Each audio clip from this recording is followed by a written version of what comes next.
আসসালামু আলাইকুম রহমতুল্লাহ। সুপ্রিয় শিক্ষার্থীবৃন্দ, আশা করি তোমরা সবাই ভালো আছো। এই ভিডিওটা তৈরি করছি সপ্তম শ্রেণীর শিক্ষার্থীদের জন্য। 2024 সালে সপ্তম শ্রেণীর বার্ষিক পরীক্ষার নমুনা প্রশ্নপত্র সমাধান নিয়ে আজকে আলোচনা করব।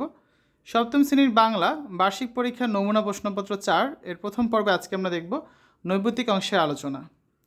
সময় 3 ঘন্টা, পূর্ণমান 100। শিক্ষার্থীরা, আমরা এই নমুনা প্রশ্নপত্রটি তৈরি করেছি তোমাদের সপ্তম শ্রেণীর বাংলা বইয়ের চতুর্থ অধ্যায় চারপাশে লেখার সাথে পরিচিত হই এই অধ্যায়টি নিয়ে। তোমরা যারা এখনও অন্যান্য বিষয়ের ভিডিওগুলো দেখোনি তারা আমাদের চ্যানেলের প্লেলিস্ট অপশন থেকে ঘুরে আসতে পারো। সেখানে গেলে তোমরা সপ্তম শ্রেণীর প্রত্যেকটা বিষয়ের জন্য আলাদা আলাদা করে প্লেলিস্ট পেয়ে যাচ্ছ। এছাড়াও সপ্তম শ্রেণীর বার্ষিক পরীক্ষা 2024 এই প্লেলিস্টে গেলে এনসিটিভি থেকে প্রণীত প্রত্যেকটা বিষয়ের নমুনা প্রশ্নপত্রের সমাধান দেখতে পারবে। আর আমরা বার্ষিক পরীক্ষার জন্য যে সাজেশনগুলো দিচ্ছি সেই ভিডিওগুলো তোমরা এখান থেকে খুব সহজে কিন্তু দেখে নিতে পারবে। আজকে আমরা নৈর্ব্যক্তিক অংশ নিয়ে আলোচনা করব, যার মান হচ্ছে 25। বহু নির্বাচনী প্রশ্ন থাকবে 15টা এবং এক কথায় উত্তর থাকবে 10টা। তোমাদের বার্ষিক পরীক্ষায় হচ্ছে মোট 25 নাম্বার নৈর্ব্যক্তিক অংশের। তো এক কথায় উত্তরগুলো যারা ভালো করে পড়বে তাদের কিন্তু বহু নির্বাচনী প্রশ্নগুলো আর পড়তে হবে না। তো আজকের ভিডিওতে আমরা এক কথায় প্রশ্নের উত্তরগুলো নিয়ে আলোচনা করব। প্রশ্ন 1, ব্যানার সাধারণত কীরকম আকৃতির হয়ে থাকে? আয়তাকার। প্রশ্ন 2, ফেস্টুনের মাধ্যমে কিসের কাজ হয়? প্রচার প্রচারণা। প্রশ্ন 3, দাবি তুলে ধরা বা তথ্য জানানোর কাজে কি ব্যবহার করা হয়? প্ল্যাকার্ড। প্রশ্ন 4, বিলবোর্ডের আরেক নাম কি? হোর্ডিং। প্রশ্ন 5, আজকাল কিভাবে নোটিশ পাঠানো হয়? ইমেইলে এবং অন্যান্য ডিজিটাল মাধ্যমে। প্রশ্ন 6, লিফলেট কোথায় বিলি করতে দেখা যায়? স্কুল কলেজের সামনে, হাটবাজারে, ব্যস্ত এলাকায়। প্রশ্ন 7, মোড়ক বা প্যাকেট কিভাবে তৈরি করা হয়? সাধারণত কাগজ বা পাতলা প্লাস্টিক দিয়ে। প্রশ্ন 8, বিজ্ঞাপনের মাধ্যমে কি জানা যেতে পারে? কোনো বিষয় বা পণ্য সম্পর্কে। প্রশ্ন 9, আমন্ত্রণপত্র কিভাবে পাঠানো হয়? সাধারণত কোনো খামে ভরে। প্রশ্ন 10, সাধারণত কোনো অনুষ্ঠানের মঞ্চের কোথায় ব্যানার দেখা যায়? পেছনে। প্রশ্ন 11, মিছিল বা শোভাযাত্রার সময় ব্যানার কোথায় থাকে? সামনে থাকে। প্রশ্ন 12, ব্যানার দ্বারা নির্দিষ্ট তথ্য জানানো ছাড়া আর কি করা যায়? প্রচার প্রচারণা করা যায়।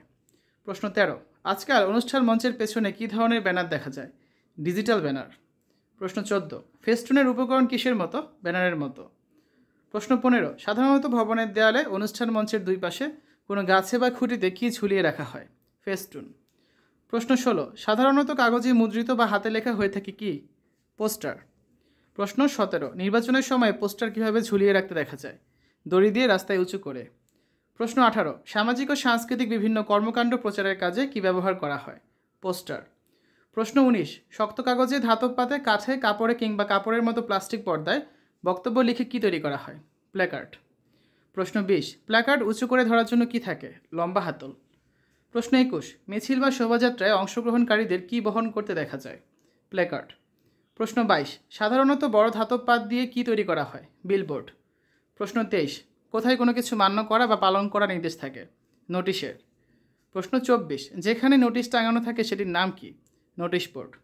প্রশ্ন 25, নোটিশের আরেক নাম কি? বিজ্ঞপ্তি। প্রশ্ন 26, লিফলেট সাধারণত কী ধরনের কাগজে মুদ্রিত হয়ে থাকে? ছোট কাগজে। প্রশ্ন 27, পণ্যের উপাদান, উপকরণ ও পরিমাণ, দাম, উৎপাদন ও মেয়াদ উত্তীর্ণের তারিখ কোথায় থাকে? মোড়কে।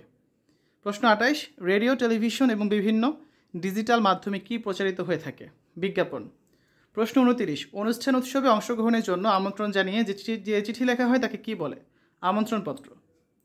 শিক্ষার্থীরা, এই হচ্ছে আজকে আলোচনা। আগামী ক্লাসে আমরা রচনামূলক অংশে সংক্ষিপ্ত প্রশ্নের উত্তরগুলো নিয়ে আলোচনা করব, যেগুলো তোমরা দেখতে পারবে হচ্ছে দ্বিতীয় পর্বে। এতক্ষণ তোমরা দেখলে সপ্তম শ্রেণীর বাংলা বার্ষিক পরীক্ষার নমুনা প্রশ্নপত্রের সমাধান। শিক্ষার্থীরা, আশা করি এই ভিডিওটা তোমাদের কাছে ভালো লেগেছে। পরবর্তী ভিডিওগুলো দেখার আমন্ত্রণ জানিয়ে আজ এখানে বিদায় নিচ্ছি। আল্লাহ হাফেজ।